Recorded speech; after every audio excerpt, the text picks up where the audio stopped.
Tony, obviously a tough night. Just what was the message out there in the outfield? We'll see what we got. To this point, it's been nothing but glad handing and hype and everything else. And some of it's earned, some of it's not. All of it's been positive, and there's a lot of negatives in this game, and there's a lot of negatives in competing. And so we'll see what we got between now and a quick turnaround.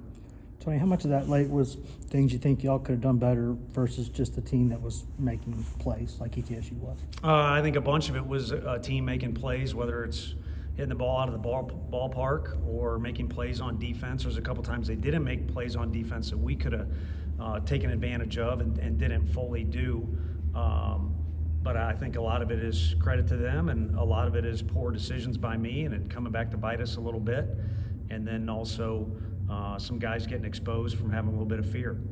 What did Hunter do well in those two at-bats in the 7th and the 8th? I think just taking what he was going to get, that's easy to say when he hits it where the shift is, and then I believe with 2 strikes, but whatever, just kind of almost a pepperish swing and putting the ball in play and getting a couple RBIs out of it.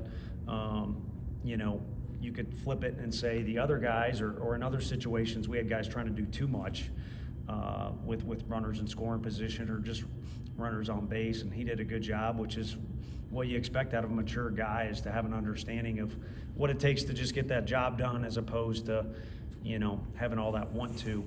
I guess how important was Braden's outing, and what did you see from Binky in his return? Well, I think Andrew was himself, which is what we expected, and he did a great job for us, and he could have went on longer, and quick turnaround. We expect him to make an impact and throw some vital pitches, maybe vital innings down in Tuscaloosa. And then, Krenzel earned himself the right to do that as well.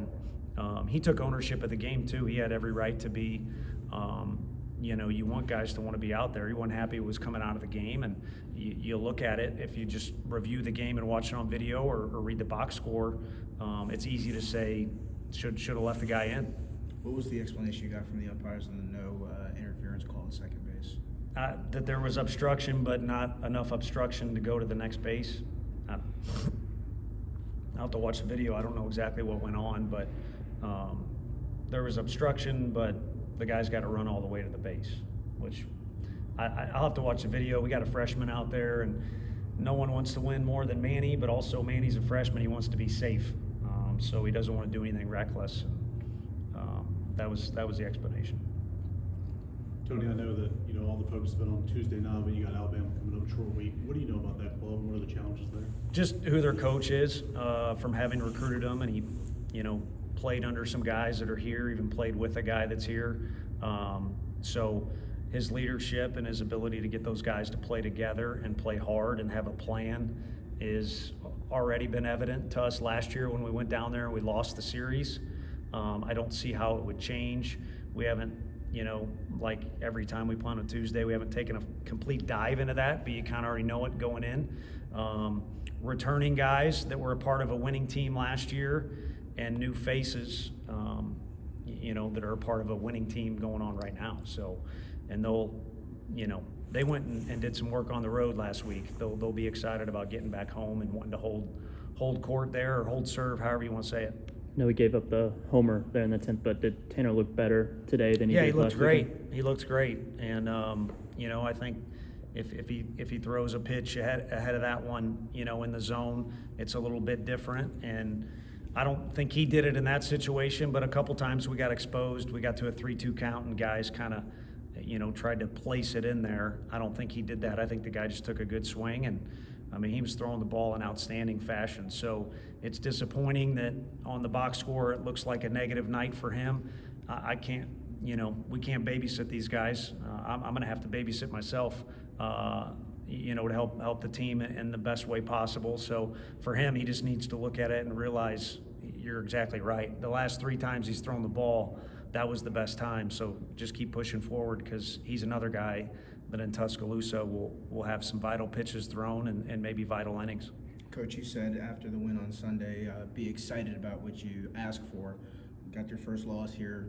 What's the message to the team? What are you hoping they take the most out of this loss? Well, I hope it allows us to get back to the work, because if I'm seeing stuff, then they're seeing that times 10 of, you know, this, that, how great you are. And the league is great, but I don't want to speak for anybody. No one's great yet. It's too early in the year.